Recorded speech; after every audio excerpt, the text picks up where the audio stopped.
Hey Pranav, wake up, wake up. Wait, what happened and why? Sleeping like this is killing you. Yeah, you are right.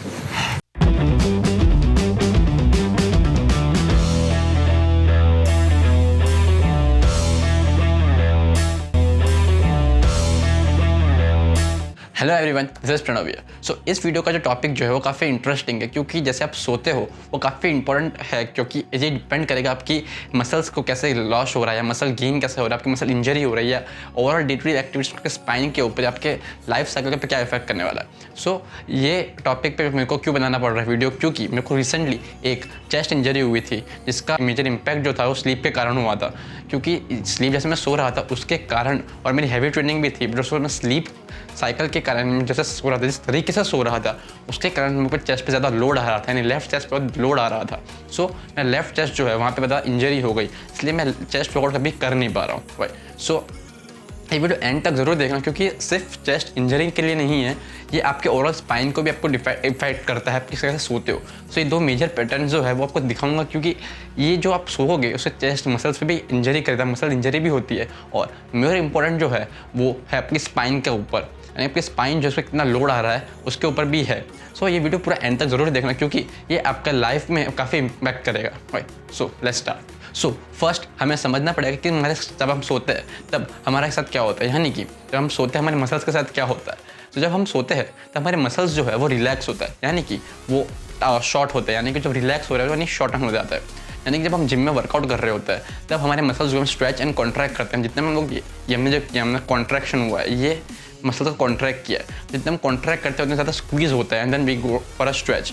इससे muscle fibres जो है break होकर, और जब gym से बाहर जाते हैं हम लोग रिकवरी होती है। सो जब हम सोते हैं यानी कि हमारे मसल्स जो है वो टाइटन होते हैं, यानी कॉन्ट्रैक्ट करता है और रिलैक्स हो रहे होता है। सो वो एडवाइस दी जाता है कि वर्कआउट से पहले आप स्ट्रेचेस करें और वर्कआउट के बाद भी। ये दोनों स्ट्रेचेस डिफरेंट होते हैं, वो बाद में कभी वीडियो में कवर करूँगा, बट स्ट्रेचेस आर इंपॉर्टेंट। और ये भी एडवाइस किया जाता है कि सोने से पहले और सोने के बाद जब उठते हो तब भी आप वर्कआउट यानी स्ट्रेचेस ज़रूर करें, क्योंकि मसल्स जो है वो रिलैक्स होते हैं, यानी शॉर्टन हो जाता है। क्यों अब ये जो पोजीशन जो मैं आपको दिखा रहा हूँ, जिसमें जब सो रहे हो तब आपके जो चेस्ट मसल्स जो है वो काफ़ी ज़्यादा कॉन्ट्रैक्टेड स्टेट में, यानी काफ़ी ज़्यादा लोड आ रहा है।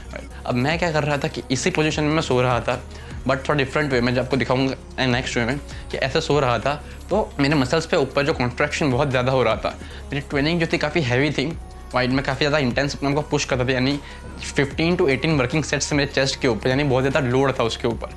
सो जब मैं सोने जाता हूँ तब भी मैं इस पोजीशन में सो रहा था, ताकि मेरे और 7 to 8 आवर्स में इस कांस्टेंट पोजीशन, एक ही पोजीशन में सोता रहता था।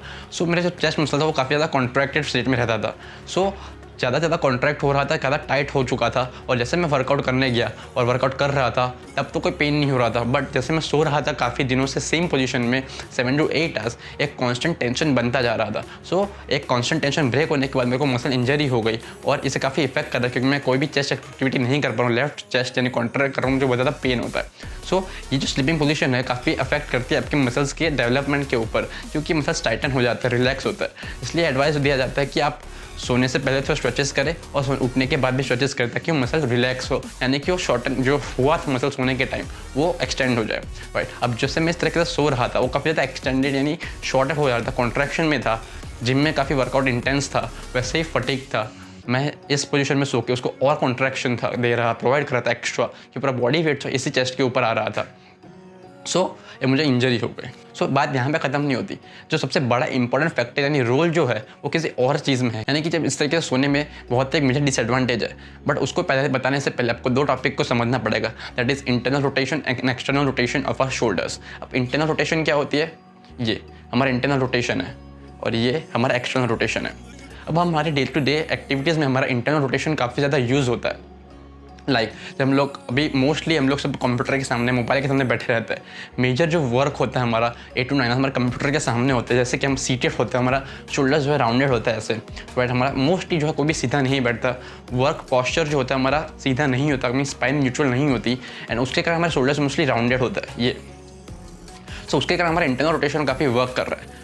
ऑल्सो हमारा मोबाइल का यूसेज जो है काफ़ी ज़्यादा बढ़ चुका है, यानी कि हम लोग almost 2 to 4 hours on an average mobile का यूसेज करते हैं, that too with back neck bended. So मान लो आपके नेक जो है अगर 15 डिग्री बेंड होते तो आपका वेट ऑन द स्पाइन जो है ऑलमोस्ट 25 to 30 पाउंड आपके वेट पे आ रहा है सिर्फ 15 डिग्री बेंड होने पे। और जितना जितना नीचे जाओगे आपके, क्योंकि जो लोड है आपके सिर्फ हेड का काउंट हो रहा है और एवरेज वो 10 to 15 पाउंड्स का होता है। सो जैसे नीचे आओगे तो बॉडी जितनी ज़्यादा कर्व होगी उससे ज़्यादा आपके जो स्पाइन पे ज़्यादा लोड आ रहा होगा। सो इस पोजीशन में जब आप सोते हो तो हमारा शोल्डर्स जो है हमारा इंटरनली रोटेटेड है। इंटरनल रोटेटेड मतलब शोल्डर जो मैंने बताया था कि ये हो चुका है, अब सो रहे हो तो हमारा शोल्डर इंटरनल रोटेट हो जाता है। अब इंटरनल रोटेशन यानी 7 to 8 जब इंटरनल रोटेटेड शोल्डर्स में रहते हो और हमें डे टू डे एक्टिविटीज़ हमारे इंटरनली रोटेटेड शोल्डर्स में ही रहती है। सो हमारा एक्सटर्नल रोटेशन जो है शोल्डर्स वो बहुत ही वीक हो जाते हैं और हमारा इससे कारण क्या होता है कि हमारे शोल्डर्स जो है मोर एंड मोर राउंडेड हो जाते हैं, यानी कि वो पॉस्चर जो है वो ख़राब होता रहेगा। यानी more and more of rounded shoulders, जितना ज़्यादा राउंडेड शोल्डर्स होगा धीरे धीरे क्या होगा कि आपके पॉस्चर जो है वो सीधा होने के बदले ये ऐसा होता जाएगा, यानी कि आप मुझे ज़्यादा राउंड हो जाओगे। जितना ज़्यादा राउंड होगे उसके आपकी जो बॉडी के स्ट्रक्चर जो है उस पर इफेक्ट आ जाएगा, पॉस्चर के ऊपर। आपकी स्पाइन जो है उस पर इफेक्ट आएगा, आपकी स्पाइन जो है धीरे धीरे बेंड होने लग जाएगी like this. Rounded shoulders body are getting spine, तो जितना ज़्यादा लोड आ रहा है वो स्पाइन पे बहुत ही ज़्यादा हो जाएगा। सो जैसे मैंने बताया था कि सिर्फ नेक बेंड होने 15 डिग्रीज के कितना लोड आता है, 25 to 30 पाउंड्स लोड आ जाता है आपके स्पाइन के ऊपर। जैसे जैसे आप ज़्यादा बेंड करोगे, क्योंकि हमारा मोबाइल यूसेज भी बढ़ चुका है, हमारा इंटरनल रोटेशन ऑफ शोल्डर्स भी बढ़ जा रहा है स्लीपिंग पैटर्न और डेली एक्टिविटीज़ के कारण। सो ये काफ़ी इंपॉर्टेंट रहता है हमारा एक्सटर्नल रोटेशन को स्ट्रेंथन करना। बट जितना हम डे टू डे एक्टिविटीज़ को हम अवॉइड कर सकते हैं उतना हम लोग कर सकते हैं। बट जब आप स्लीप कर रहे हो 8 to 10 यानी 7 to 8 आवर्स आप इंटरनल रोटेटेड शोल्डर्स को, तो आपके इंटरनल रोटेशन जो है काफ़ी ज़्यादा हो जाता है और इससे आपकी रोटेशन जो है राउंडेड शोल्डर्स को वो हो जाएगा। और राउंडेड शोल्डर्स का बेनिफिट ये होगा आपकी स्पाइन पे लोड आएगा। अब इससे क्या हो सकता है कि आपकी जो स्लिप डिस्क हो सकती है, डिस्क हर्निएशन हो सकता है, या मसल जो है यानी वेन्स जो है वो इम्पिंज कर सकती है, मसल स्ट्रेन्स आ सकता है। सो ये काफ़ी ज़्यादा अफेक्ट करेगा आपके स्पाइन के ऊपर, दस आप काफ़ी ज़्यादा अनहेल्दी फील होगा, आप ज़्यादा वर्क नहीं कर पाओगे। सो आपकी स्पाइन को प्रोटेक्ट करना बहुत ही इंपॉर्टेंट है, क्योंकि वहाँ पे स्पाइन से अपने CNS नर्वस सिस्टम काम करती है, सेंट्रल नर्वस सिस्टम वर्क करती है। अगर वो बिगड़ गया तो आपकी जो डे टू डे एक्टिविटी है वो डिस्टर्ब हो सकती है, आप कुछ वर्क नहीं कर पाओगे, आप कुछ अच्छा फील नहीं कर पाओगे, अच्छा फिर बॉडी जो है कोऑर्डिनेट ठीक से नहीं कर पाएगी। So if you are not sleeping with a good posture तो मैंने सारे डिफेक्ट्स हो जाएंगे, जैसे कि मैंने इंटरनल शोल्डर ऑफ रोटेशन के बारे में बताया। सो इस तरह के सोने के बदले आप क्या कर सकते हो कि आप एक्सटर्नल रोटेशन शोल्डर में कर लो, यानी कि ये जो पोस्चर दिखा रहा हूँ उसमें आपका जो शोल्डर जो इंटरनल रोटेशन के बदले एक्सटर्नल रोटेटेड हो चुका है, यानी कि ये इंटरनल रोटेटेड था पहले, अब एक्सटर्नल रोटेशन हो गया इस पोजीशन में। सो आपका जो शोल्डर है वो काफ़ी वल्नरेबल पोजीशन में नहीं है। बट एक और चीज़, आपका चेस्ट मसल जो है कॉन्ट्रैक्टेड ही रहेगा। सो इसको भी आप अवॉइड कर सकते हो, बट ये इस पोजीशन से बेटर है जो मैंने पहले दिखाई थी। सो ये काफ़ी बेटर पोजीशन है, बट इसमें भी आपको एक शोल्डर पे थोड़ा लोड आ सकता है। हमारा शोल्डर जो है बॉल एंड सॉकेट जॉइंट है, इस पर भी काफ़ी लोड आता है, यानी वो बहुत ही वल्नरेबल जॉइंट है। सो इससे भी उस पर लोड आएगा, but this is much better than the internal rotation, right. So ये पोजीशन आप यूज़ कर सकते हो, but the best advice is that कि आप सीधा सोए। सीधा सोने में आपकी स्पाइन भी न्यूट्रल रहेगी, पिलो जो है काफ़ी ऊपर यूज़ ना करें, थोड़ा पतला रहे, तो आपकी जो स्पाइन है वो न्यूट्रल रहेगी। तो इससे काफ़ी ज़्यादा एडवांटेज हो गया कि आपकी स्पाइन पर लोड नहीं आ रहा, और स्पाइन पर जितना कम लोड है वही सबसे बेस्ट रहता है। सो इंटरनल रोटेशन जो हमारे शोल्डर के का काफ़ी ज़्यादा होता है, क्योंकि हमारे डे टू डे एक्टिविटीज़ में, क्योंकि हम जब बैठे रहते हैं, मोबाइल यूसेज है, और जैसे भी हम खड़े हो कहीं पे भी हम बात कर रहे हो, इंटरनल रोटेटेड शोल्डर्स रहते हैं, कोई भी करेक्ट पोस्चर नहीं होता। तो अगर स्लीपिंग में भी हम लोग 7 to 8 hours constantly internal rotated रखेंगे तो काफ़ी ज़्यादा स्ट्रेस आएगा। सो और स्ट्रेस आएगा, मैंने आपको बताया था कि क्या क्या डिसएडवांटेजेस, आपकी स्पाइन के ऊपर राउंडेड शोल्डर्स हो जाएंगे, पॉस्चर बिगड़ेगा, उसके कारण हर्निएटेड डिस्क, स्लिप डिस्क वगैरह, नर्व इम्पिंजमेंट, मसल स्ट्रेन्स आएंगे। सो आपकी पूरी लाइफ साइकिल डिस्टर्ब हो जाएगी। So better to have a good sleeping cycle and sleeping posture.